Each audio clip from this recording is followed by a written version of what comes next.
चरणान योग तुम्हें कभी मोक्ष नहीं ले जा सकता, प्रथमान योग मोक्ष नहीं ले जा सकता, कोई नहीं ले जा सकता वो।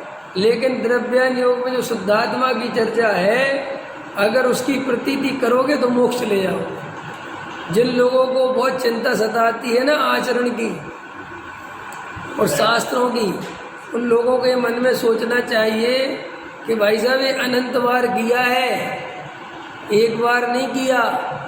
जिन शास्त्रों की दुहाई दे रहे हो, उन्हीं शास्त्रों में लिखा है मुनि व्रत धार अनंत बार। अनंत बार मुनि बने, क्या कर लिया उस आचरण में और क्या कर लिया उस ग्रंथों की पढ़ाई में? क्यों? निज आत्मज्ञान बिन ले सुख ना पायो, आत्मा का ज्ञान नहीं हुआ। इसलिए वर्तमान पर्याय में जिन जीवों का भेद ज्ञान में तो मन लगता नहीं, आत्मानुभव का प्रसार तो करते नहीं और क्रिया कांड में उलझ के अपने को धर्मात्मा मानते हैं, वे इस पर्याय को भी खराब करने में लगे, वो भी चला जाएगा। रात और दिन चिंता कर रहे हैं, ख्याल में है ना, विनय विनय ये वो पता नहीं क्या क्या भर देते दिमाग को, शांति से भेद ज्ञान नहीं कर। देखो भाई, जिसे अपनी आत्मा से प्रेम है वो कभी अभिनय करता ही नहीं। क्या कहा मैंने? समझ में आ रही बात कि नहीं आ रही? जिसे अपनी आत्मा से प्रेम है वो कभी देवशास्त्र गुरु की अभिनय नहीं करता। विनय हृदय से होती है, क्रिया से कोई विनय नहीं होती है। ख्याल में कोई अष्टवट लेट जाए तो वो ज़्यादा विनय करता है और कोई ऐसे करे तो वो कम विनय करता है। ये सब बिल्कुल व्यर्थ की बात है, कुछ दम ही नहीं है। ये सब अष्टांग लेटना और ये तो सब तुम्हें सिखाया है ना, ये तो सब आपके द्वारा क्रियाएं स्थापित की गई है ना। समझ में आती है ना? मान के चलो ऐसा बना दिया होता कि ऐसे नमस्कार करना ज़्यादा विनय का लक्षण है, लेटने की अपेक्षा, तो तुम फिर क्या करते? ऐसे करते। अभी तुम ऐसे करते हो, तो ऐसे कितने बार करते हो? 3 बार करते हो ना, 1 2 3 है। तो क्या 10 बार कर दोगे तो और ज़्यादा हो जाएगा। और 3 बार क्यों करते हो पता है आप? क्यों है 3 बार क्यों करते हो? ये परिक्रमा 3 देते हो, हर चीज़ 3 में क्यों करते हो?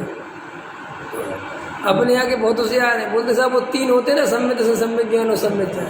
ये 3 इसलिए नहीं होता, 3 होता है बहुवचन। संस्कृत में 3 माने बहुवचन, एक वचन, द्विवचन और बहुवचन। तो त्रिवचन माने 3 बार कर दिया माने बहुवचन, तो वो 3 की सूचक नहीं है, वो अनंत की सूचक है। हमें कोई भी चीज़ हमने 3 कर दी तो काउंटिंग में 3 नहीं है, अनंत है कि साहब हमने 3 माने बहुवचन, बहुवचन माने बहुत। ख्याल में है कि नहीं आया? तो बस इसलिए हर चीज़ 3, परिक्रमा भी 3 के भगवान हमने अनंत दे दी। आप भी ये अब लोग नहीं में उलझे पड़े रहते हैं। अब जैसे परिक्रमा गिन के ही दो, 3 ही दो, अरे भाई क्या देना गिन के, घबराते क्यों? अंदर भाव होने चाहिए। तुम तो ये क्रिया की दृष्टि में सबसे बड़ी प्रॉब्लम ये है कि क्रिया ही देखता रहता है, वो भाव तो भूल ही जाता है ना। चावल चढ़ा रहे हैं, भावों का पता ही नहीं है, अब चावल बराबर चढ़ा रहे हैं क्योंकि चावल पे ध्यान है। कई लोगों बादाम बड़ी छोटी, लौंग ऐसी वैसी, ये नहीं में उलझे रहते। 3 लोग के नाथ हैं, उनके सामने शुद्ध चढ़ाना चाहिए, तो भैया शुद्ध पहले ही से देख ले आया करो घर से। यहीं आके उनके सामने शुद्ध देखोगे क्या है? ऐसे वो लौंग के फूल तोड़ते फिरेंगे, करते कि नहीं करते? कहा किसी ने बता दिया साहब इसमें जीभ होती है, तो भैया तो वैसे ही मर गए तुम्हारी जीभ सबरी है।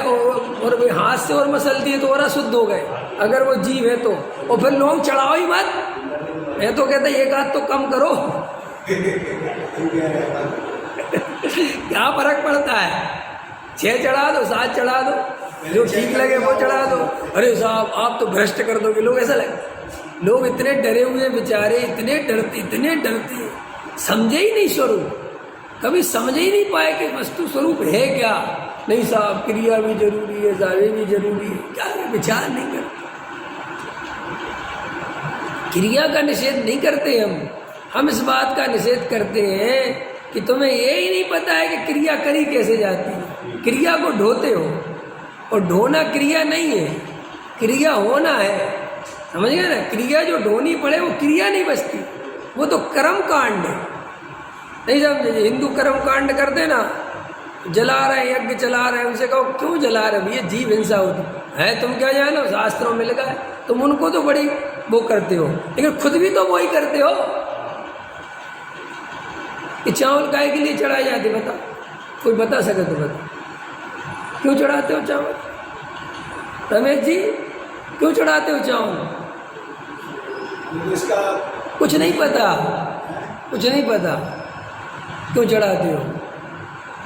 खोजना पड़ रहा है कि क्यों चढ़ाते हैं, खोजना पड़ रहा है कि नहीं खोजना पड़ रहा तुम्हें, कि क्यों याद करोगे, वो याद जो उत्तर कराए कि चावल का द्वारा जन्म मरण नहीं होता, ख्याल में आया नहीं आया, इसलिए हम इसलिए चढ़ाते हैं कि भगवान हमारा भी द्वारा जन्म मरण नहीं होता। चावल चढ़ाने से किसी का जन्म मरण रुका है? रुक सकता है? कैसा वो प्रतीक तो है। चावल चढ़ाते समय तुम्हें कितना ध्यान आता है कि जन्म मरण के लिए चढ़ा रहे हैं? कुछ नहीं है, तो आप और हमें विचार नहीं है, और किसी को चावल नहीं मिले तो लड़ने बढ़ने को तैयार है। तो फिर हम ये चढ़ाएं कि अरे भाई खूब चढ़ाओ, मेरी तरफ से तो जितना बने उतना चढ़ाओ, लेकिन अंतरंग से तुम्हें सच्चाई पता होनी चाहिए कि स्वरूप।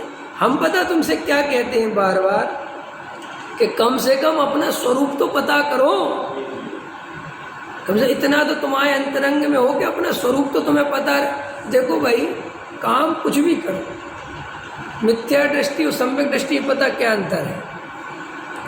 सम्यक दृष्टि उसी घर गृहस्थी में रहता है, उन्हीं पंच इंद्रिय के विषय भोगों में रहता है, लेकिन वो फिर भी सम्यक दृष्टि है। और मिथ्या दृष्टि उन्हीं के बीच में रह के भी मिथ्या दृष्टि। क्यों? क्योंकि सम्यक दृष्टि भले ही राग करता हुआ दिखाई देता है, लेकिन उसे पता तो है कि राग किसका है, उसे पता तो है राग दुख रूप है, राग से बंद होता है। लेकिन मिथ्या दृष्टि भले ही राग कम करे, लेकिन उसे राग का स्वरूप ही नहीं पता। ऐसे ही आप पूजा करो, भक्ति करो, स्वाध्याय खूब करो, एक तो बंधन मत बांधो, अपने को बांधो मत किसी चीज से।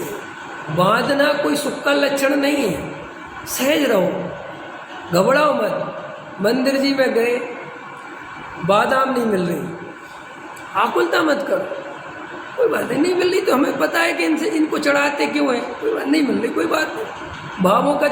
लेकिन अब पता चला आधा घंटा साहब उसी में लगा दिया, नहीं समझ में आया, 15 मिनट खर्च कर दिए, और वो मिली तो आकुलता हो गई। पर तो अब ये विचार ही नहीं आया कि हमने जी आकुलता करी, ये परिणाम हमारे आकुलता रूप हुए, तो इससे कर्म बंद हुआ होगा कि नहीं हुआ होगा?